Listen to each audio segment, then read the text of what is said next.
I'm Dennis Young. I'm with Issues in Education.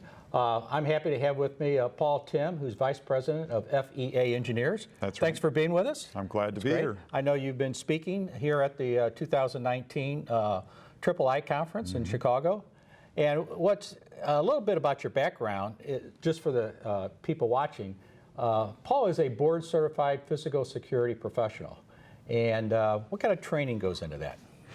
Well, all kinds of training, actually. It's not, though, law enforcement, and it's not military. So we'll learn principles of crime prevention through environmental design. Okay. We'll learn how to do security assessments and the methodology that would be involved there.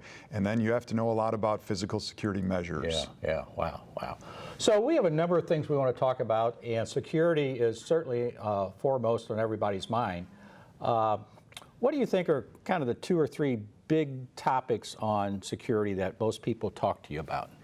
Well, when we're mentioning physical security, well, first of all, everyone's afraid. Right. So that's, you know, administrators are losing sleep at night. Parents wonder if there's going to be issues, and we, you know, we hear stories and then we say, oh no, we don't want to be the next. But what we talk about is the great value of communications. If we don't have functional, yea, even excellent communication systems, Murphy's Law is probably going to find us. Okay. And the other issue that we say is so important is access control.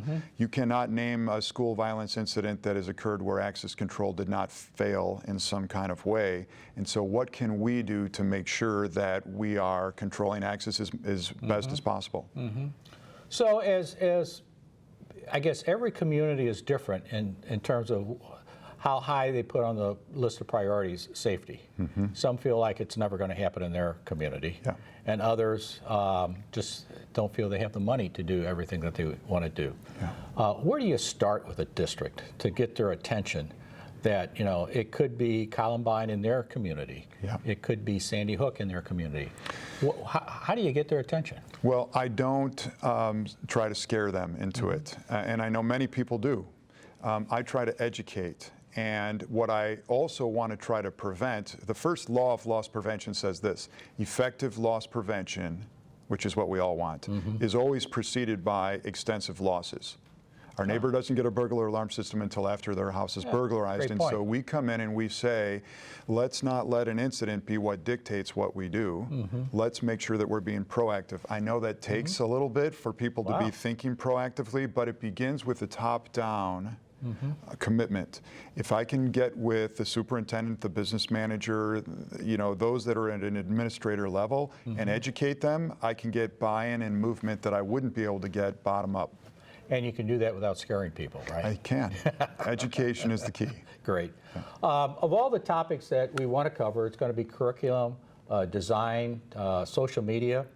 I guess I'd like to talk a little bit about what you think from a social media standpoint is how you grab that, because some of us don't use social media as much as the students use it.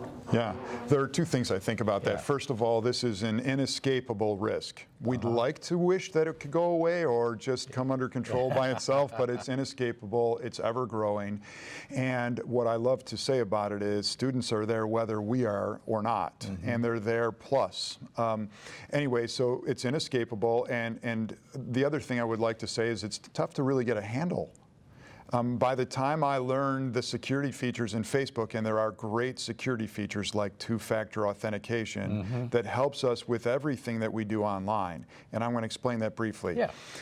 In your security settings on Facebook, you can enable it. It's either going to be called code generator or 2-factor authentication. And what it means is if I try to log on from a monitor that's not mine, I have to enter my username and password, but if I've enabled that feature, it doesn't let me in, because a hacker could figure those out too.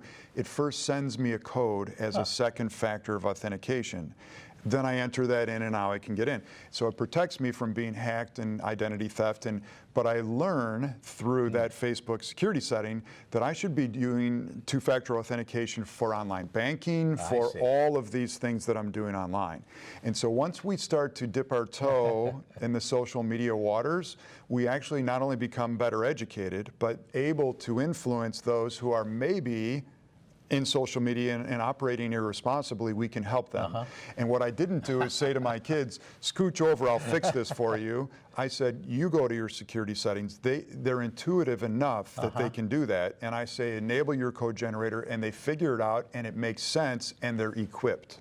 So that's one of the things about social media that we miss the boat on if we're unwilling to dip our toe in those waters. Well, as you mentioned, communications is so important. I'm working with a school superintendent. He has 18 buildings in his district. And he says anytime there's an issue at a school, it is on social media faster than he can get to his phone. And so how do administrators react as quickly as communication happens today? How do you do that? Well, you have to be fast. And if we have an incident that's going on, what I'm not going to wait is for people to turn that, I don't know, let's say a Blades incident into an active shooter thing that's unsettling to everybody.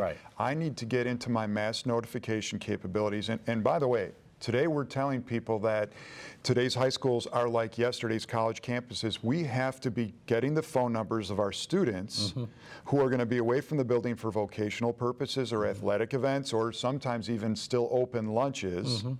And if there's an incident, we need to be able to get a message out to them so they're not driving or walking back into what could be a really bad situation. So the mass notification capabilities, and we've got to have accountability in crafting messages. Otherwise, I send something out and I say, we just found a kill list. Well, the whole community is going to go upside down. But what we would say is we found a threat.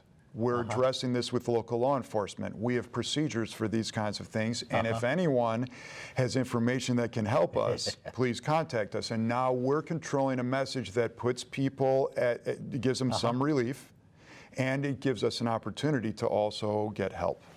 Well, for the last several years, I have school boards saying, how do we harden our schools? And I guess what I'm now finding today is it's not just about hardening the schools, but with mental health, and from the kids bringing guns into the school, it's not hardening the school. So how do you address that threat when it's in your school? How do you do that? The magic formula is collaboration plus consensus. I've got to get my stakeholder groups together, including social, emotional health, all of those things, and bring people in and say, yep, we are going to do some improvement in physical security. We are going to do some improvement in our counseling and mental health components. The comprehensive approach, and what we'll find is this, those that involve people are probably the most successful, not those that involve products and systems, although they can be helpful. But those that involve people and equip people and make people put together a personal investment in what I'm doing. Because here's the thing, we could have an electronic access control system and I can have my card to get in, but if I let somebody follow me in, shadow you right in. I have a tailgating situation where I just made my system valueless. But when I let you know, when I educate you, that you need to pause for a couple moments until the door closes and latches. If someone should try to follow you in, please direct them to the main entry. If they follow you in and you're too shy to say something, report it to us so we can exact visitor management. And so it all comes down to people. Interesting. Well, everybody knows that the safest secured spot is a classroom, but we don't all stay in our classrooms throughout the day. We go to the large gathering areas, the libraries, the gyms, the cafeterias, and those seem to be one of the most difficult areas to try to secure. Sure they are. What would you share with people about that? Well, there's two things I think about. First of all, communications into through a public address, and even out of, because we generally won't have a telephone in a gymnasium, right? Or an intercom call button. So communication becomes really important, and what a lot of schools are doing is saying, we have public address in here, we've maxed out our volume, so maybe we'll put in a flashing blue light so people catch people's attention if we have that, a blue light, so we don't get confused with red and fire. Do you understand? So that's one thing. Another thing is I think of a gathering area almost like I think of the building. The building should have single point of entry. All the other doors should be closed and locked. So we are controlling and doing visitor management. Same with a cafeteria. It might have 6 sets of doors. Should all of them be unlocked? You can egress from any of them freely, but shouldn't we be saying everyone comes in here through these sets of doors? If we have an incident, we lock those doors and we don't have to go on around and lock the others. They're already secured. as all of us that are dealing with designing schools or consulting with districts are trying to come up with answers, districts too are trying to come up with answers. And one district I'm working with has come up with an answer of taking a vestibule, enlarging it, making it, in essence, a lobby, but make it a secured vestibule, if you will, sally port. Yeah. I love a secured vestibule. Yeah. And a lot of people don't understand what a secured vestibule is. If I walk into a school building and I cannot walk through the sets of doors in front of me to get into the building proper, but I can walk immediately into the main office, I don't have a secured vestibule. I should come in and not be permitted to go anywhere until someone comes over, maybe an intercom, and says, how can I help you? Which makes me state a purpose for being in the building. And if I give a legitimate reason, then they buzz me into the main office. Otherwise, we're really putting people on the front line. You know, it's interesting, as we look at things like a secured vestibule, they have so many other uses other than just what we think is a threat assessment. It has the fact that in some communities, they have, I guess, people like an aunt, uncle that are coming to visit that is, I'm trying to think what the right word is struggling with their behavior. And they might have been drinking during the day. And the school does not want them in the administration office. They want them in that lobby secured vestibule. And so it's as much dealing with that kind of assessment threat as something more serious. I totally agree. And for climate control purposes, they're not now waiting outside in sub-zero temperatures or the rain. They're able to wait in a climate controlled place, but not put anyone else at risk. Right, absolutely. So what do you see are some of the trends on the forefront? I know technology is improving, products for buildings are improving, training is improving. What do you think are some of the trends? Is it developing curriculum that helps teach faculty? Yes, and thank you for bringing that up, because universities are now calling upon us to come in and teach a class for prospective teachers. Is that because a generation ago, no one ever had a class on school safety, but now these are teachers who are going to need to be equipped that way. I will also tell you this, involving students, involving youth. I probably don't involve youth pre-K through 5th, although I'm starting to waffle on 5th grade, but 6th grade and above, we know this. They're ahead of us in technology, and they've got a much better pulse for what's really going on. How are the appropriate ways to involve them? And I have an example. I like, because we have staff meetings all the time, why not have a student come to a staff meeting and say, you've got a grand total of 3 minutes or 5 minutes to tell us all what Snapchat is and how it works. I mean, we should be educated that way. My own kids have taught me through, about social media through the years. And here's the thing, this is what I like to say about our generation. We're the most ignorant generation in the history of mankind, because when we were growing up, our parents and grandparents definitely knew more about what was going on in the world. We went to an encyclopedia, right? Or our parents. But our kids, they have had access to information we could never have dreamed of. And it doesn't make them wiser than us, but they are better at accessing information. Interesting. So what can we do to be humble enough to be a learner and bring the student voice into the mix? Well, definitely in changing of pedagogy and transforming education, how you use technology to acquire knowledge has changed, and as you just said, it's going to drastically change in ways we can't predict. And I need help. Yeah, well, that's interesting, your view on that from a security standpoint, that the kids are getting access faster than we can get it. Right, and they know where the vulnerabilities are, and they know what's brewing beneath the surface. And if we could get information from them to the school resource officer about where bullying is occurring or where drugs are being sold, all of that voice is something we've been lacking, because unfortunately, in our school safety models, we've excluded students, assuming that they'll be the bad guys.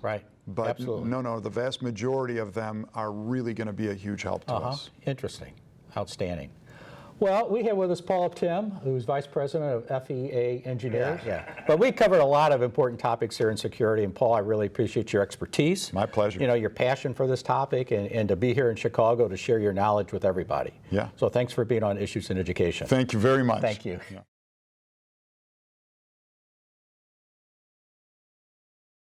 There's so many issues that we can cover, and I know with the studio audience, is there anyone out there that has a question for Paul while he's here? Yeah, with the most prominent issue being active shooters that we see in the newspaper, is that the most important security risk that we face in schools today? Mm-hmm. Okay. So what, in terms of active shooter, is that our major risk? Or how, there's so many and they change daily. Well, I'd like to define terms first of all, because Okay. active shooter is what everybody knows, but Right. the larger term is active assailant. I see. And that involves firearms issues, active shooter, blades issues, vehicle issues, active see. assailant. And it is what everyone is most afraid of because violence is scary. But in the state of Illinois, we get on average 54 tornadoes every year. Huh. We're so much more likely to have a severe weather incident than an active shooter incident. Now, some people would say, well, yeah, but I can live with a tornado every now and then, unless they really experience a tornado, then they understand that's Right. not true. But because of the sensationalism and the fear, active shooter rises to the top. We did a STEM school that interspersed college students with the 3rd through 8th graders. And obviously they were very carefully separated Yes. so that they were never in connection with each other without supervision. Yep. But one of the things that we looked at was child abuse issues inside the school, and we sort of looked at there was a lot more incidents of kids being abused by other kids or by teachers or by the assailant who comes in, and the difference between Dennis really was on that, where he was talking about hardened schools versus transparency. Yeah. Which, on the one hand, a hardened school is great if you got an active shooter in the corridor. A school that's got a lot of openings and you can see through easily keeps bullying and that sort of thing to a minimum. Yes. Where do you stand in that picture? Well, in combining those age groups, What's right? I like separation and monitoring, of course. I also want to make sure if they're not always together, because what I see, especially in university levels, is maybe high school kids are coming in for vocational lessons and then leaving and going back to the high school. Then what I say is we have to make sure we're on the same page from an emergency response standpoint and what are our procedures. Because you might have learned something at the high school, but now you're at the university. What do they do?